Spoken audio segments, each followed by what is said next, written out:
We are live on YouTube, which doesn't happen often. So I'm glad to see you guys hop on today. If you hop on, definitely say hi in the chat. Let me know who you are, where you're from, and if you're catching the replay, hashtag replay. I will come back. I will answer your questions. So today I want to talk about 6 tips to help you with your relationship with exercise. Specifically, okay, I want to talk to you about how to heal your relationship with exercise. In the programs that I have, we call it joyful movement. And we call it this for a reason. I want to talk to you a little bit today about what that means. And we're going to walk through 6 tips to help you develop that relationship with exercise and what that looks like for you, because it's different for everybody. Okay, I also want to talk to those of you out there that might be tuning in that feel like you've never found a relationship with exercise.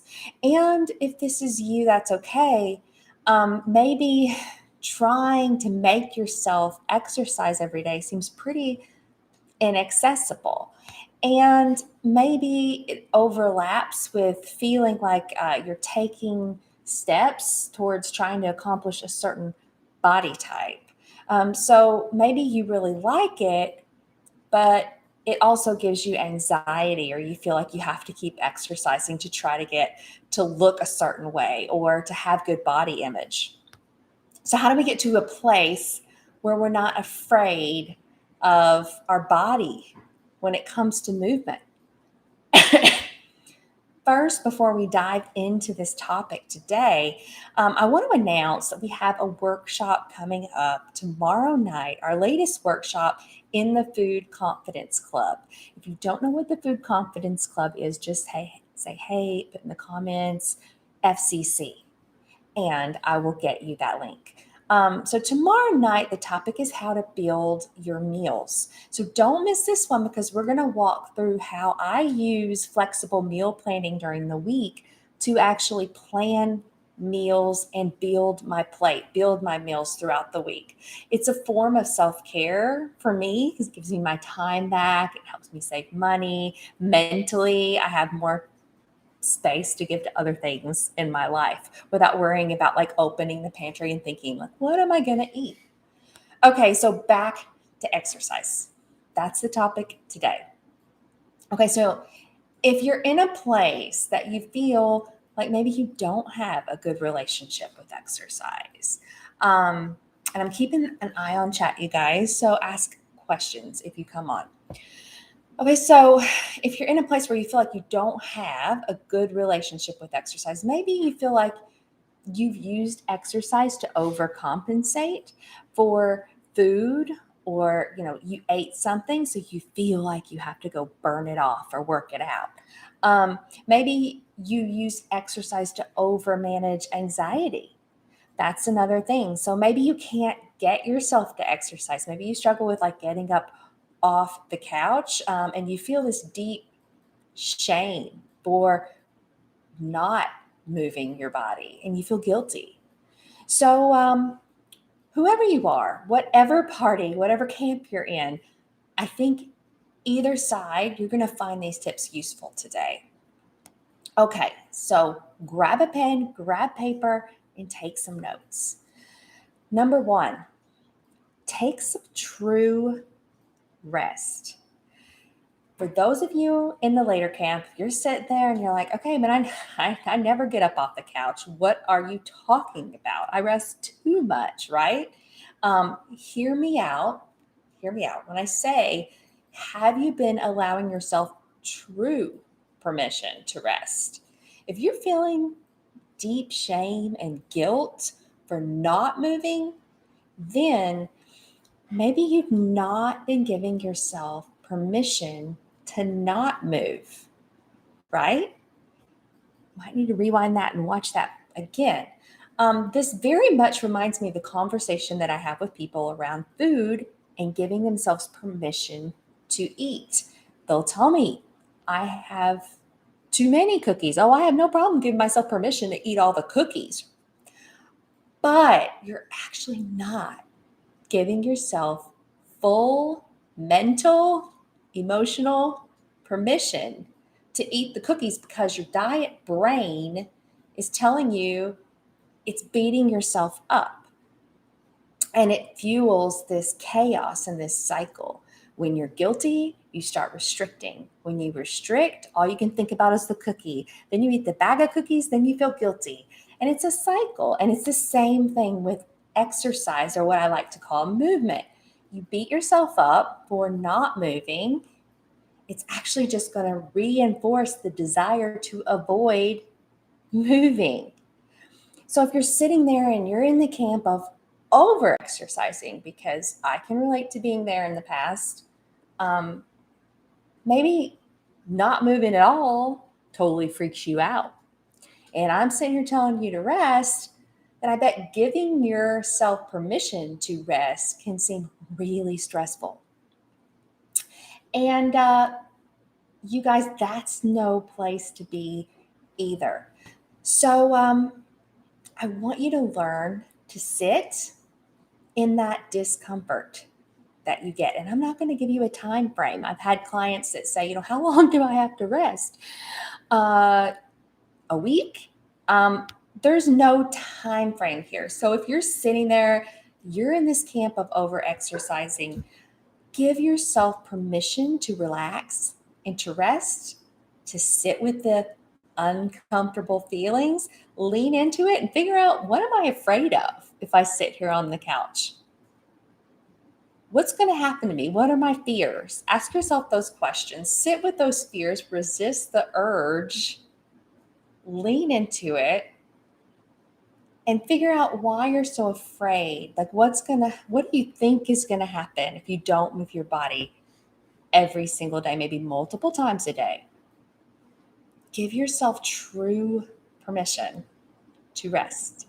That's number one. Okay, number two, if you knew for certain that moving your body would not change your body and the way it looks in any way, if it wasn't going to change the weight, the size, the shape of your body, how would it change the way you're engaging in movement? Would it change the intensity? Would it change the duration? Would it change the frequency? Ask yourself these questions. How would you choose to move your body if it wouldn't affect the way you look? Maybe you're sitting there thinking, well, Wendy, I probably wouldn't move my body at all. And I would challenge you to consider that maybe you've learned some basic distrust in your body, right? Maybe your body doesn't trust you. Maybe you don't trust your body. So the same way you've distrusted your body around food, maybe you're distrusting it around exercise. Do you really think your body's just going to sit there forever and not want to move? Ask yourself these questions. If you lean into this, my guess is you probably experienced a lot of guilt and a lot of shame around not moving. And you're going to naturally want to move your body. You're not going to want to sit around every day. Just like if you allow yourself true permission to eat chocolate chip cookies, you're not going to want to eat chocolate chip cookies at every single meal. It's just not going to happen. So how have you learned to distrust your body around movement? And I want you to get clear, real clear on what this would look like. What would movement look like to you if it didn't have anything to do with what your body looked on the outside? Just true, joyful movements, what we're talking about here, not tied to how your body looks in any way, shape, or form. Ask yourself these questions and try to understand where this is coming from. Number three, okay, I want you to consider the why behind moving your body. If you've never considered the why, think about it, because this is what will keep you going, keep you moving. So what are the reasons that you move your body? Is it that you maybe value long-term health? Maybe you value feeling comfortable in your body. Maybe you want to feel winded when you go on a hike, or maybe you want to feel really strong and capable. These are all great things. Maybe you want to be able to run around after your kids and not feel drained at the end of the day. Maybe you notice that exercise really serves your mental health when you go exercise. So any of these things are fine. Just maybe notice how movement serves you. I'm just giving you a few examples, but another would be maybe you're really fine with not moving for the most part, but you have injuries. And maybe movement is going to help you overcome those injuries. That's a great one. By considering the why, hyper focus on this why, guys. You're going to figure out what types of movement are serving a purpose for you right now. And that's important too, right? So, especially if you feel like you don't really enjoy movement, you feel like you have to move for some reason, to go back to your why and ask yourself and know there is movement that will serve you in terms of what's truly important to you. And think about what types of movements those would be. Number 4, let's redefine how you've been relating to exercise. Okay, so if you're someone that's been tied to your step tracker, counting your macros, your Apple Watch, whatever data it is you're tracking, those are all external things. Maybe you go to the gym and use the equipment, or you're on the Peloton telling you Orange Theory is a great one. How many calories, spot points you burned. You're used to like all of those external things telling you that you've done well or you could do better. I used to go to Cycle Bar and they'd rank everybody. So you feel like you have, if you're really competitive like that, you feel like really bad about yourself if you left class and you were on the bottom. You got to be on the top, got to be in the top 3. So if you're operating around moving your body this way with tracking and looking at this data, I would highly encourage you to explore stepping away from that. This doesn't mean that you can't track data forever. If you're hyper focused on it right now, though, it might feel really good to step away. And then you might not ever want to step back. It might feel really good to step away forever. So this is an exercise to really help you connect to your body through movement based off of like external data telling you like you need to do XYZ number more steps. I want you to listen to your body, not just check off the boxes.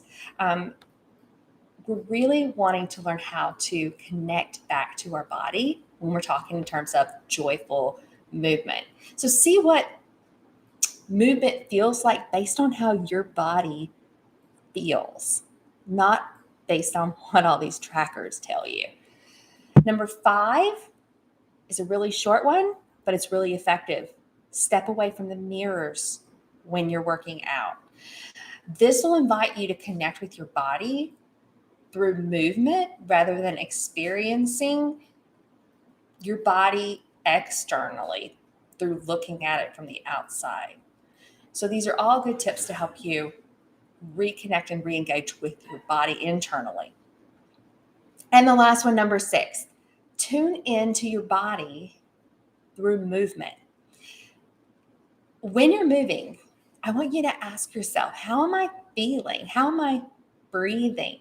Is my breathing okay? How do my legs feel? How do my arms feel? How do my feet feel? I want you to notice any sensations that arise in the body and get curious about them. I've talked to a lot of you guys, a lot of women that have not engaged in movement for a long time, and tuning into these sensations are kind of tough.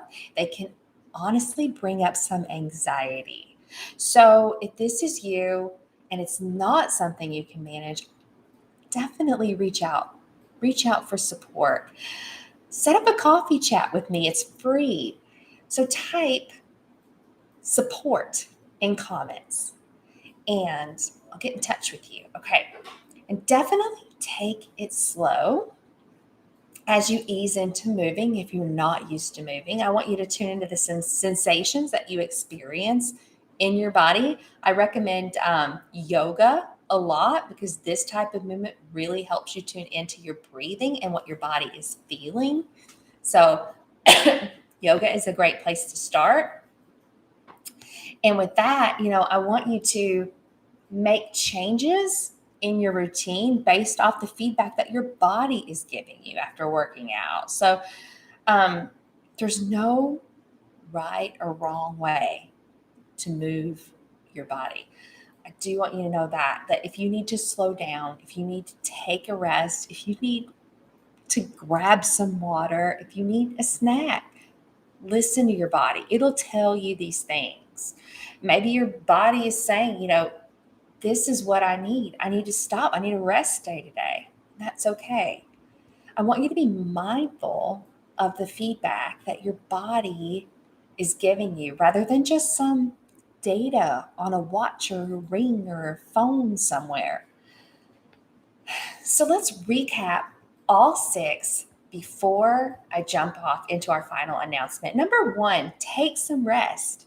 Take some time to truly rest, guys, if your body needs it.